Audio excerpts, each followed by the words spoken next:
Bendito Dios y Padre nuestro que estás en el cielo, queremos darte gracias por este día. Te rogamos, Padre, tu bendición, especialmente sobre el tema que hemos de tocar hoy, tan amplio, tan lleno de enseñanzas y aún de misterios difíciles de resolver, Señor, de entender, que en tu misericordia nos ayudes para poder tomar de estas lecciones aquellas enseñanzas que tan particularmente deben ser aquellas que nos edifiquen, que nos formen, Señor, como creyentes en cuanto a los principios espirituales que sostenemos, que creemos, conforme a la bendita palabra. Y aunque haya cosas que no están detalladamente reveladas, no obstante, Señor, que busquemos sobre todo aquella bendición que tú quieres darnos a través de la enseñanza del completo consejo de la palabra de Dios. Gracias te damos por todo y bendícenos perdonando en nosotros nuestros pecados, nuestras faltas, prepara nuestros corazones también. Gracias porque nos has dado la bendición de poder llegarnos hasta aquí. Y, Señor, despeja de nuestra mente, de nuestro corazón, aquieta el alma, Señor, de cada uno de nosotros para que le demos lugar al Espíritu de Dios en nuestro espíritu para guiarnos por tu palabra a ese momento de comunión y de conocimiento espiritual que tú quieres que tengamos. Gracias, Señor, te damos por todo, en el bendito y santo nombre del Señor Jesús. Amén. Bueno, hermanos, lo que hoy vamos a considerar, para no hacer un repaso y volver a mencionar capítulos anteriores, tiene que ver, ya avanzando con el tema, los capítulos del 6 al 9 del libro de Génesis, capítulos que sí se puede decir esto a raíz de lo que la historia nos ha enseñado, de todo el cuestionamiento, la oposición, las luchas que siempre ha habido por las cosas aquí reveladas por parte de los racionalistas de todos los tiempos, negando totalmente aquellas cosas que Dios fue estableciendo desde el principio. Por supuesto que hay cosas que han quedado más que demostradas, aún en lo material, en lo físico, de la realidad de estas revelaciones, que en otro tiempo se las tomaba como, y eso es lo más triste, ¿no? Aún por creyentes, tomaban como que eran escritos, que no eran reales, sino que eran una manera de enseñar lecciones espirituales. Entonces tomaban figuras, pero estas son historias reales que existieron, que existen y que después vamos a ir viendo en detalle estas cosas. Vamos a tratar de ir avanzando. Recuerden que el título del libro que estamos estudiando es Tratado de Biblia Sintética. Entonces no podemos hacer un detalle pormenorizado de versículo por versículo, un detalle, ampliarlo, no nos daría el tiempo. Necesitaríamos más de un año para estudiar el libro que abarca los 5 libros del Nuevo Testamento, del Antiguo Testamento. Así que vamos a ir mencionando lo más relevante de estos capítulos del 6, 7, 8 y 9, que son parte de la historia y el principio de las cosas, de muchas cosas que hasta el día de hoy todavía el hombre las puede observar y las viene sufriendo. Este libro, o mejor dicho, estos capítulos que hoy hemos tenido ya la lectura, el capítulo 6, dice, y acaeció, los versículos 1 y 2 nos hablan, en primer lugar, del comienzo de una nueva etapa en la relación de Dios con los hombres. Porque dice que acaeció que comenzaron los hombres a multiplicarse sobre la faz de la tierra y le nacieron hijos. Debemos aclarar que cuando habla de los hombres está hablando no de los hijos de Dios, porque en el capítulo 4, verso 26, ustedes van a ver que dice, y a Set, que fue el otro hijo que luego le nace, después de la muerte de Abel, volvió a tener un hijo, engendró otro hijo, Adán, y le pusieron como nombre Set. Y dice, entonces los hombres comenzaron a llamarse del nombre de Jehová. Quiere decir que ya bien al principio, entonces, luego que Caín es apartado, los hijos de Caín y la descendencia, que no es muy extensa, que abarca el capítulo 4, ya se llaman los hijos de los hombres. Y a los hijos de Set, que abarca el capítulo 5, todos aquellos que van naciendo y van engendrando son los descendientes de este segundo o tercer hijo de Adán, pero que fue y llamó a su descendencia del nombre de Jehová. O sea, fueron llamados los hijos de Dios. Eso lo podemos ver en el versículo 4 del capítulo 6, cuando dice que había gigantes en la tierra en aquellos días, y también después que entraron los hijos de Dios. ¿A quién? A las hijas de los hombres.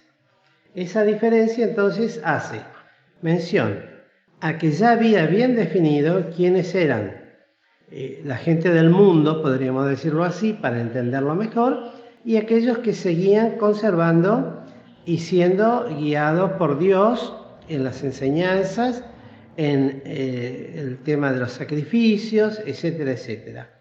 Hijos de Dios e hijos de los hombres. Así está muy definido, muy clarito para poder entenderlo. Debemos decir que comienza este capítulo 6 hablando de la corrupción. ¿Por qué? La corrupción, ¿qué significa la palabra corrupción? ¿O de qué deriva? De descomponer, de corromper, de empezar a descomponer algo, así como se descompone una comida, como se descompone un alimento, como se descompone algo cuando se empieza a pudrir. Bueno, eso que significa la corrupción que empezó a acontecer inmediatamente en la humanidad, a nivel humano. Y esto es una demostración en masa, en general, a nivel mundial, conocido, el mundo conocido de entonces, entiéndase por supuesto, de la sentencia de Dios al hombre. ¿Se acuerdan cuál era?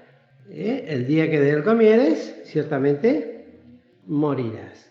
Y lo podemos ver, la confirmación de esto, en Romanos 3, verso 23, que dice, por cuanto todos pecaron y están destituidos de la gloria de Dios, y en el Romanos capítulo 6, 23, que dice, mas la dádiva de Dios es vida eterna en Cristo, porque la paga del pecado es muerte, mas la dádiva de Dios es vida eterna en Cristo Jesús.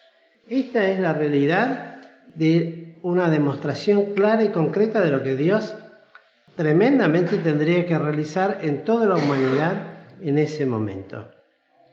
Debemos ir haciéndonos la imagen de que lo que aquí se describe es muy grave, muy tremendo, y que el Señor Jesucristo, en sus profecías y especialmente ya en el último tiempo, cuando da los detalles, dice que serían como en los días de Noé la corrupción de la humanidad. Algo que estamos viendo hoy, por ejemplo, cuánta corrupción en todos los aspectos morales, principalmente morales, que es lo que atentó el enemigo de nuestras almas, de la humanidad, contra Dios, es que justamente el hombre que fue hecho a imagen y a semejanza de Dios llegara a ser algo afrentoso para Dios. Lo que Él creó, bueno, acá tenés lo que vos creaste, por decirlo de alguna manera. Fíjate a lo que puede llegar a ser la degradación, la corrupción. Entonces, eso es lo que vamos a leer ahora, lo que vamos a ir viendo. Entonces, tenemos que pensar que no eran sencillamente hombrecitos o mujeres que andaban recorriendo el mundo y viviendo. Era algo que iba aumentando en perversión y en corrupción, y esta familia que se detalla acá en capítulo 5, que fueron los hijos de Dios, en este capítulo 6 ya se ve el comienzo de la corrupción, como ya perdieron. ¿Por qué? Porque ya dice, viendo los hijos de Dios, ven ustedes acá, en el capítulo 6, verso 2, que las hijas de los hombres eran hermosas, tomáronse mujeres escogiendo entre todas. Comienza entonces la mixtura, lo que Dios no quería que sucediera. Bueno, el hombre se ocupa siempre y tiene la capacidad natural de quebrantar todo propósito de Dios, siempre en contra y en rebelión, esa rebelión que hay. Entonces, en el versículo 3 hay una declaración de Dios que no se la dice a Noé, sino que la palabra de Dios que dijo Jehová. ¿Qué cosa? No contenderá mi espíritu con el hombre para siempre, porque ciertamente él es carne. 2 puntos. Mas serán sus días 120 años. Ese día, que no está establecido la fecha ni el momento, pero Dios declara que a partir de ese momento, cuando dice se cansó, se hartó, porque así sucede siempre, se colma la capacidad de la paciencia de Dios, porque uno dice, bueno, la palabra de Dios habla que Dios es amplio en perdonar, grande en misericordia, pero también tiene un punto límite.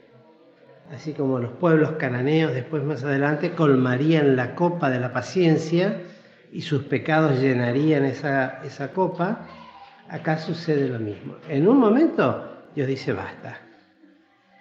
Y eso ocurre aún en nuestras vidas. Le sucedió al apóstol Pablo cuando perseguía a la iglesia. En un momento Dios dice basta. Y eso sucede con nosotros también, con el hombre. Uno piensa que va, nada lo va a detener, nada lo va a parar. Y dale. Y más aún a los creyentes.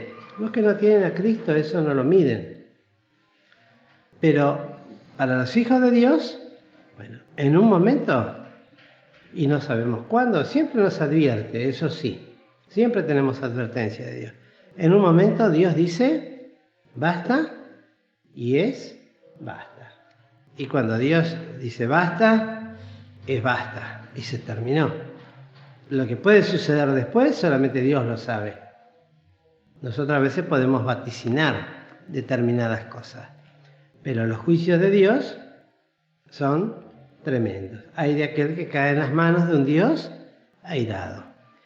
Ahora bien, esos 120 años no es que le pone un límite que de ahí en más los hombres iban a vivir 120 años, como en el caso del Salmo, creo que es el 90, ¿no? Que habla de Moisés dice que los años del hombre serán 70, los más robustos 80 y en los mayores 90, pero con todo, con trabajo y aflicción. Acá cuando habla de 120 años está hablando del inicio de esto, que a partir de ese momento le quedaban 120 años de vida a la humanidad, en general. No iba a contender más. ¿Contender qué quiere decir? Luchar, pelear. De alguna manera contendía a pesar de todo, porque después vemos que había un hombre que era justo, que se llamaba Noé. Entonces, pero ya está. 120 años le quedaban. Esto va y tenemos que aclararlo, que tiene que ver con que durante muchos años se nos ha enseñado, no desde el púlpito, a veces cantando coritos, por ejemplo, que 120 años le llevó a Noé a hacer el arca. Y en ningún lugar de la Biblia dice eso, que son 120 años que le llevó a hacerla. 120 años fueron los años que Dios le dio al hombre, que le quedaban, a la humanidad. Después se estima aproximadamente que podrían ser alrededor de entre 100 años y un poquito más o un poquito menos. Lo que sí, porque en el momento en que él recibe la orden de comenzar a ejecutar el arca, ya había pasado más tiempo que esta definición que da acá. El versículo 4, que es amplio todo esto, ¿no? El versículo 4 habla de gigantes en la tierra. Y que también después que entraron los hijos de Dios a los hijos de los hombres y les engendraron hijos. Y estos fueron valientes. Hay dos hipótesis. La más concreta, nosotros creemos de gigantes a la manera de los hijos de Anac, que eran aquellos que se encontraron cuando estaban con los filisteos. ¿Recuerdan? Los hijos de Anac eran los hijos del gigante. Y estaba entre ellos uno que se llamaba, y que fue muy famoso, Goliat, que medía 3 metros y medio, 7 codos de altura. Y después que había ya hombres de esa estatura y de esa dimensión. Y después hay otra hipótesis, muy rápido lo decimos, que es menos inclusive comprobable. No son hipótesis, no vamos a entrar mucho, que fueron los ángeles caídos que se casaron con mujeres, se juntaron con mujeres y tuvieron hijos, y que fueron los hombres valientes. Pero eso no hay un relato bíblico como tal que se pueda afirmar tal cosa. Sí se escucha que hay algunos que hacen todo especialmente apoyándose en un versículo que está en 2 Pedro, cuando dice que dejaron su lugar estos ángeles caídos, y entonces lo atribuyen a que son estos que acá figuran, porque no es un texto claro. Siempre debemos recordar que en la Biblia hay textos que no son del todo claros y contundentes y no están explicados en otros lugares de la Biblia.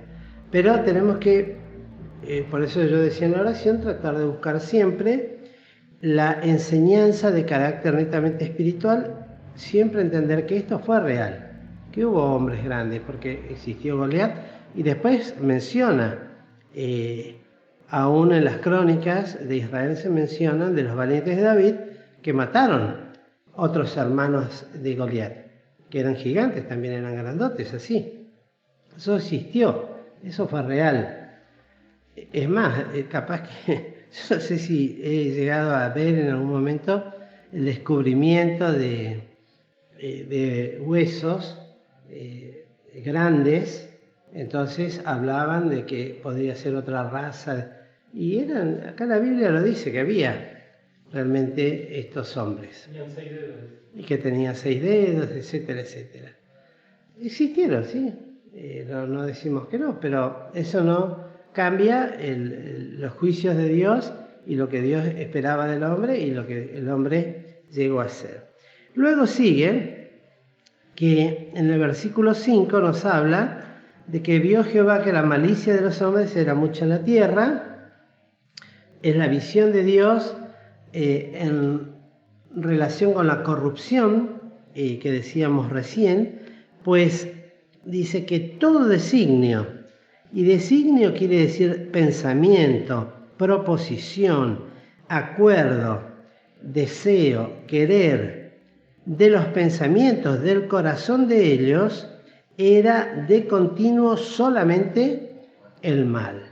Es decir, tener el corazón dispuesto solamente a lograr lo malo. Y en esto tenemos que entender principalmente en todo lo que tenga que ver con los afectos carnales más groseros. Con respecto a este texto, siempre recuerdo esto, que nuestra hermana Winifred, la esposa de don Armando Di Pardo, decía: vayan a saber qué enfermedades inclusive ya había en aquel entonces por la promiscuidad con que vivía el hombre. Pues esa es la realidad. Una palabra que acá no la menciona, pero al decir todo pensamiento del designio de ellos, era de qué manera prostituirse, de qué manera utilizar el cuerpo para las peores cosas, o para todo tipo de placeres que el hombre quisiera. Entonces, ese era todo el designio del pensamiento de ellos. Y aparte, la violencia que había. Y dice, y arrepintióse Jehová en el 6 ya de haber hecho en la tierra y pesóle esto en su corazón. O sea, lo que sí, tal vez algunos se preguntan, pero ¿cómo puede Dios arrepentirse? Pues en la palabra dice, no, Dios no es hombre para que se arrepienta. Por supuesto, no podemos comparar nunca nosotros los sentimientos del hombre con los pensamientos y aún los sentimientos de Dios, que son siempre perfectos, puros, santos y limpios. Quiere decir que cuando habla de un arrepentimiento acá, habla de algo que no tiene nada que ver con el arrepentimiento del pecado. Podemos llegar a sentir nosotros de haber hecho algo mal. ¿Sí, hermano? Acá una vez escuché una prédica que la palabra esta arrepentirse en hebreo es suspiró, como... Sí, un cansancio. Esa misma palabra de contender. Como... Sí, no es el arrepentimiento, me arrepiento de haber hecho esto, mira qué mal que hice. Aunque acá lo dice más abajo, y pesóle en su corazón. Es un pensamiento distinto al arrepentimiento del hombre. Entonces, de alguna manera tenía que solucionar la corrupción que había. Cuando vamos a ser un poquito objetivos y más cercanos a este tiempo, cuando uno mira el tiempo en que estamos, ¿cómo solucionar todo este tema de los pensamientos ideológicos, de corrupción, de matrimonios igualitarios, de percibirse de una manera, de otra cosa, la homosexualidad, el lesbianismo? Uno dice, siempre estuvieron en la humanidad. Sí, pero siempre fueron rechazadas estas cosas por Dios. ¿Cómo las solucionamos?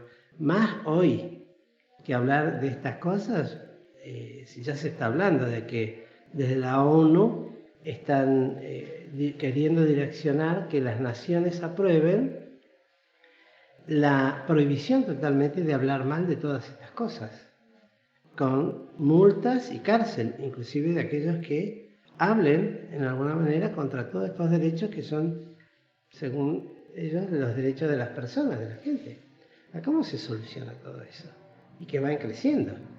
Y bueno, Dios hizo algo muy, muy drástico y muy contundente.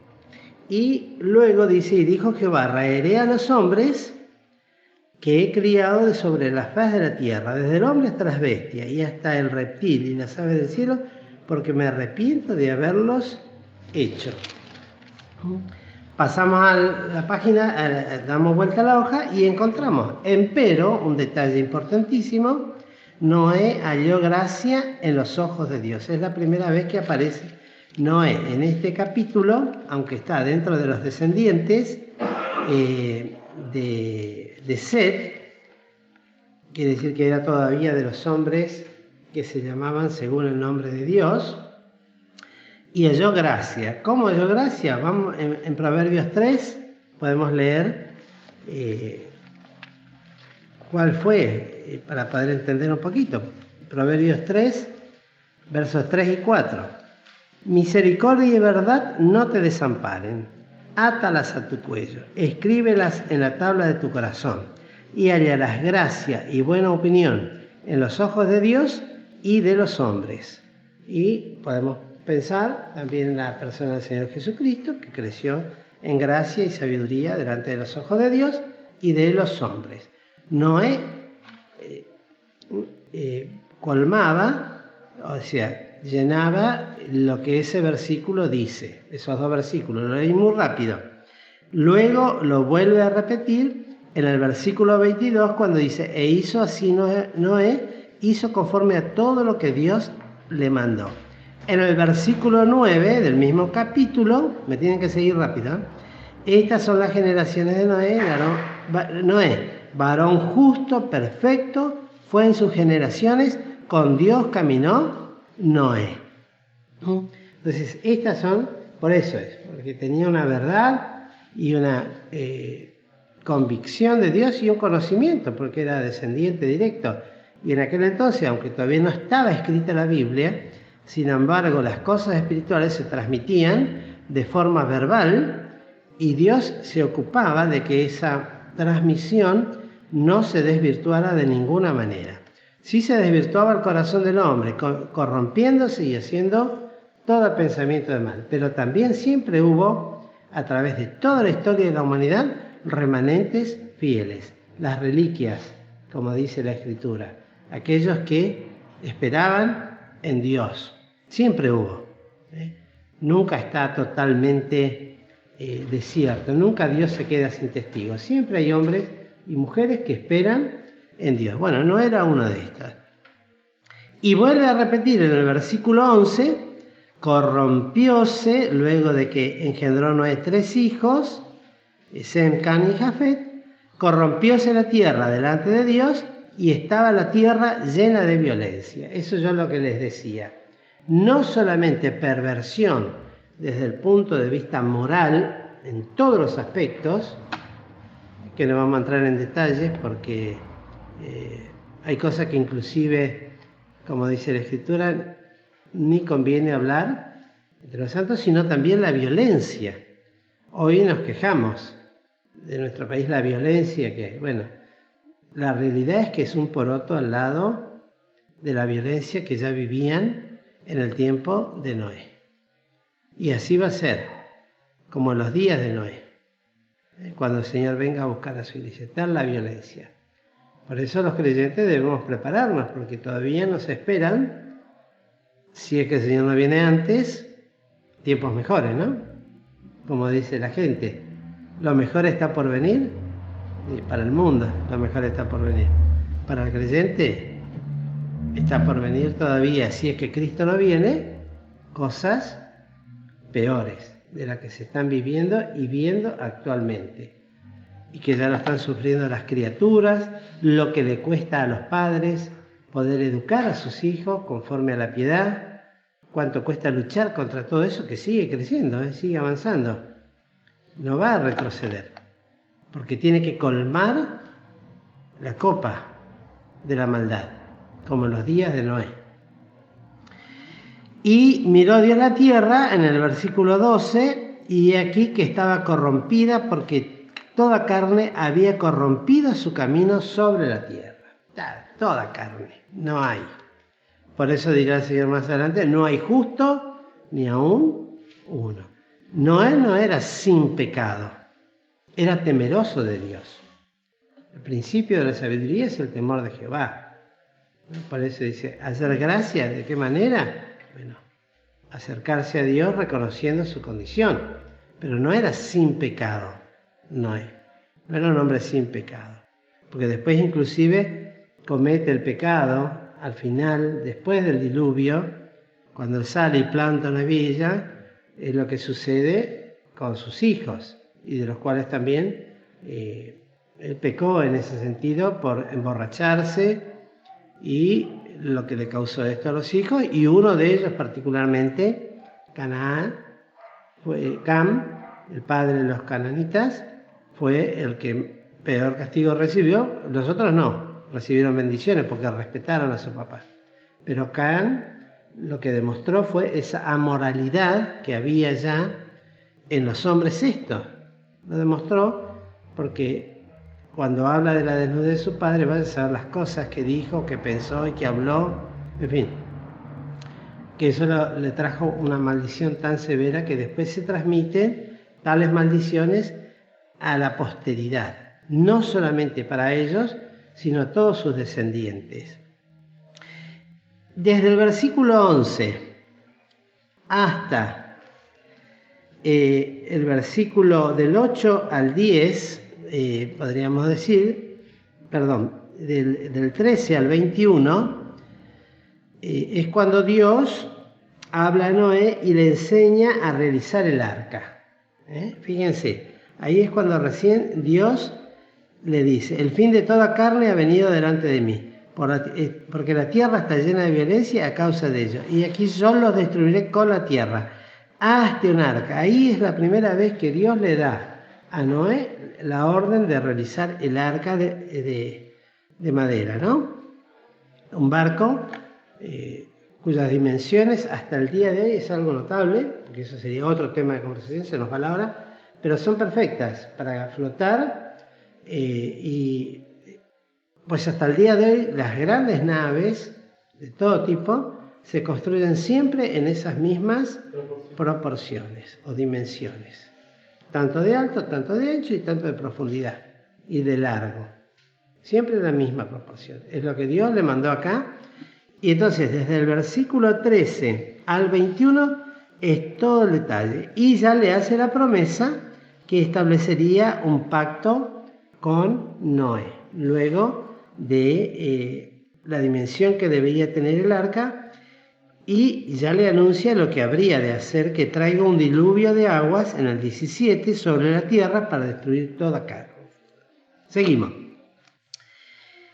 Lo que resalta de este pasaje es la obediencia de Noé, pues en el 10 dice, e hizo así Noé, hizo conforme a todo lo que Dios le mandó, que es lo que tanto resaltamos siempre, que para Dios lo más importante es, como le dijo a Saúl,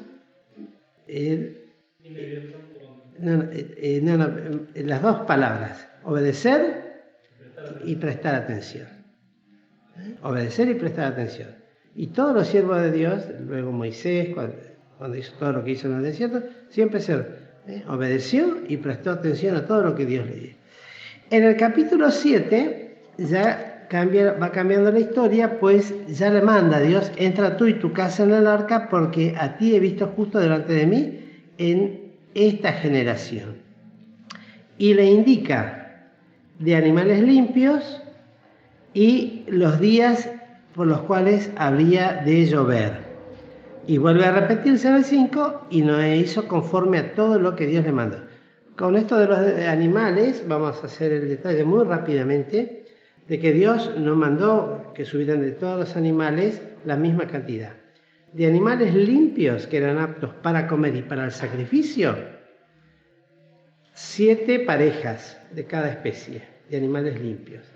Y de animales inmundos, para preservar sobre la tierra los animales también, 2 de cada uno, una pareja de cada uno.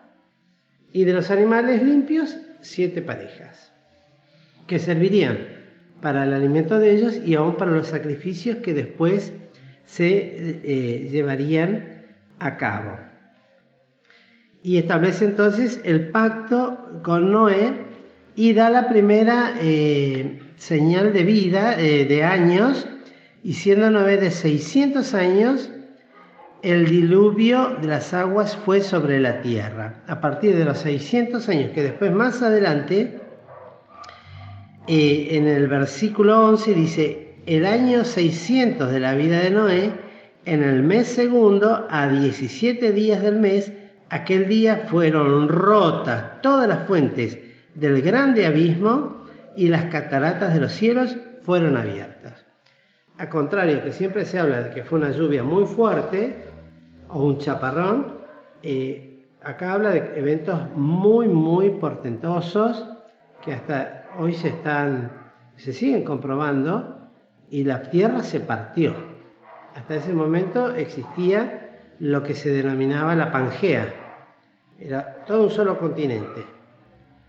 Cuando se rompe y se abren las fuentes del abismo, todos los continentes se abrieron, se partió toda la tierra, y esa presión hizo que el agua que está debajo de la tierra, porque así lo dice Pedro, que sobre agua está asentada, saliera hacia arriba. Hay estudios de hermanos creyentes que estiman que la cantidad de agua que salía era pero inmensa, no era que salía como que filtraba un poquito.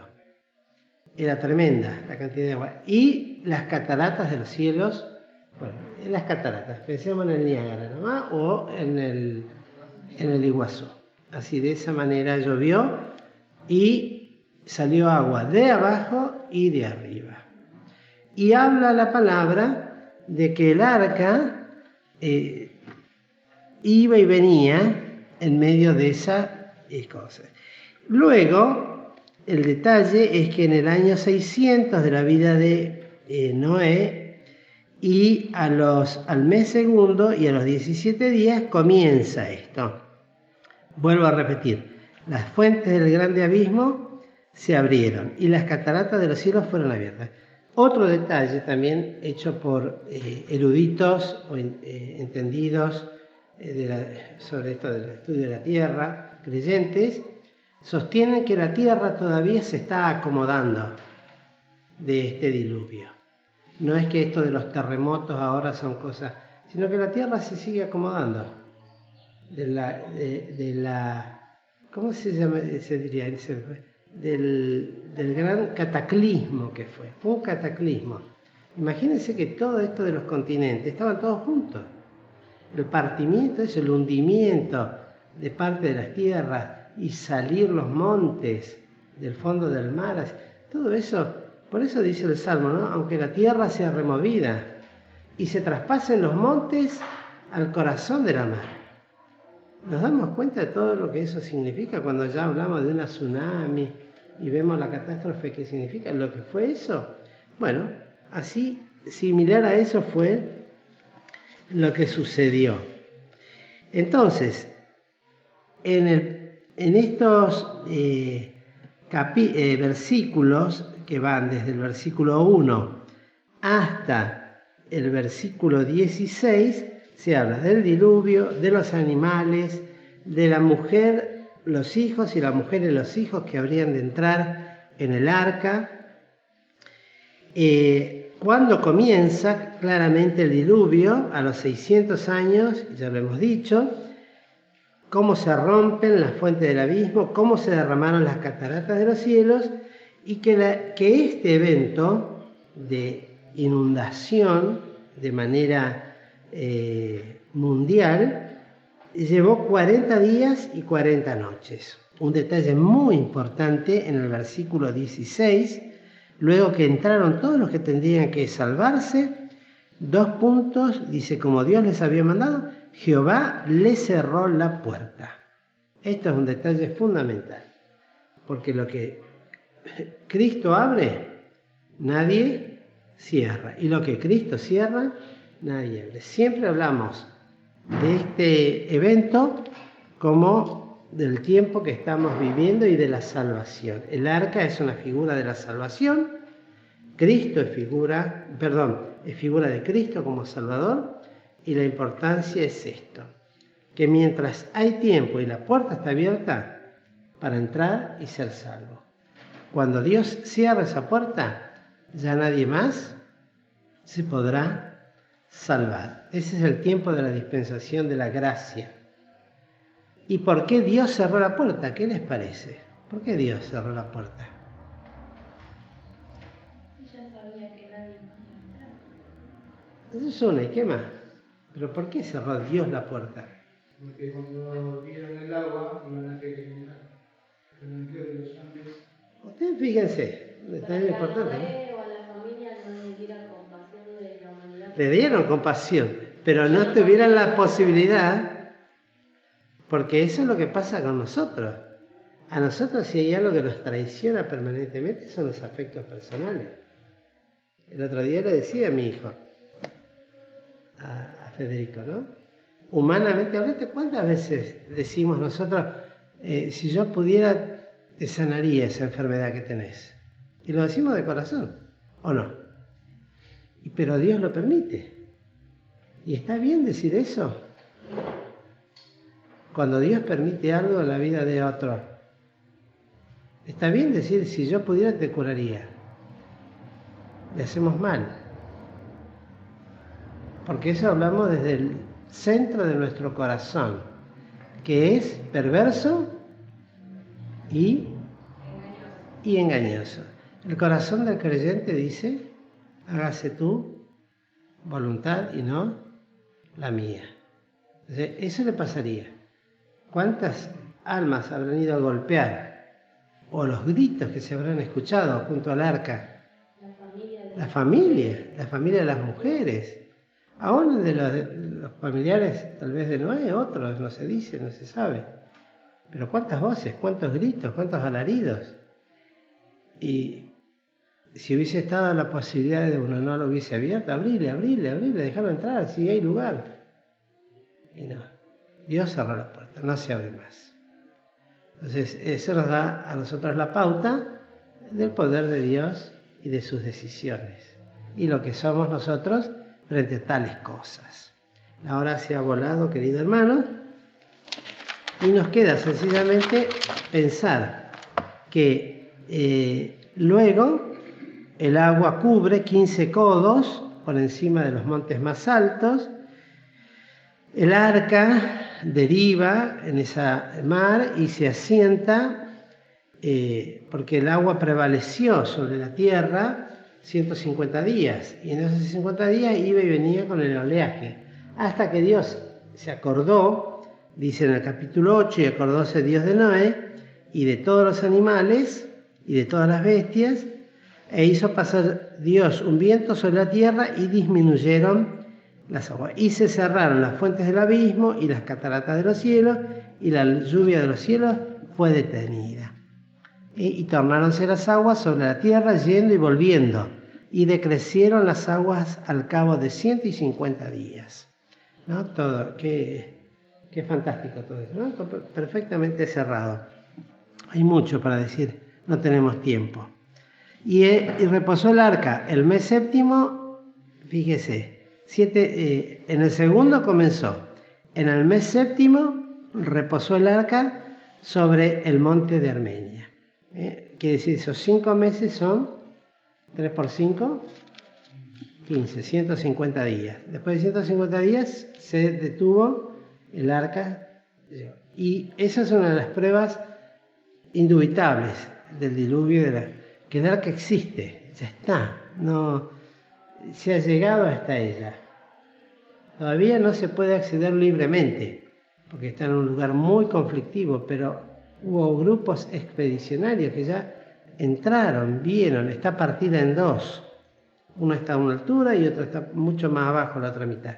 Pero está hecha tal cual como la palabra la describe. Se han traído muestras de la madera del arca. Eso es una de las cosas. Hay un libro que se llama Cosas en las cuales es imposible que Dios mienta. Bueno, entre una de ellas está el arca del pacto, que está ahí. El arca de Noé. Está en el monte de Ararat. Primero ya se descubrió desde antes de la Segunda Guerra Mundial, con vuelos que hacían, ya lo vieron, cuando las nieves bajan, y después ya se pudo llegar con las expediciones, pero por motivos políticos, etcétera, etcétera, no se puede. Pero también está el propósito de Dios de que todavía no quede. Pero ya está, ya se sabe. Y encuentran caracoles en las montañas. Y esa es otra de las cosas. Es importante decirlo, porque ese movimiento que hubo hizo que sedimentos de mar hoy día se encuentren en las partes más altas, en las montañas más altas. Hay capas que se las llama diluvianas, que están debajo de capas postdiluvianas, que son todas hechas de, ¿cómo se llama?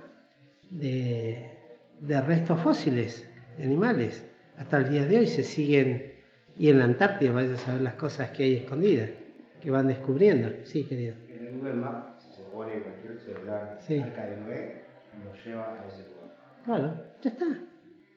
Y la gente sigue sin creer. Porque uno dice, por eso el Señor decía, ¿de qué sirve que este muerto vuelva a decirles la existencia si a los escritos no creen? ¿Por qué han de creer si un muerto vuelve y dice hay un infierno? ¿Quién le va a creer a un muerto que resucita y viene a decirle, miren, tengan cuidado porque el infierno existe? ¿Quién le va a creer? El que no cree, no cree. Eso es lo triste. Y es lo real. El que cree, cree aún sin ver. Cree aún sin ver. Y aún los que están en el infierno, aunque crean, no se convierten.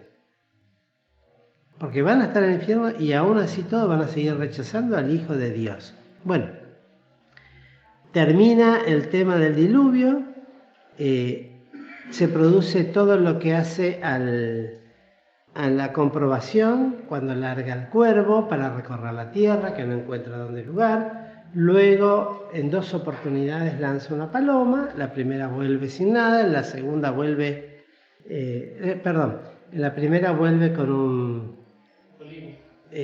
o en la tercera vez, creo que no vuelve más directamente, la larga, entonces ahí, y espera otros 7 días más, hasta que comprueban que sí que se podía bajar.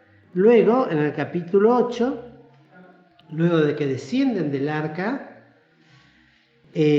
lo que inmediatamente hace Noé es un altar y sacrifica a Dios, eso se relata del versículo 20 al 22 del capítulo 8, lo cual agrada a Dios y establece una nueva visión sobre el hombre, y aún se establece a partir de ese, porque ya está comprobado también, aún científicamente, que esta conmoción mundial hizo que el planeta Tierra se inclinara sobre su eje 4 grados.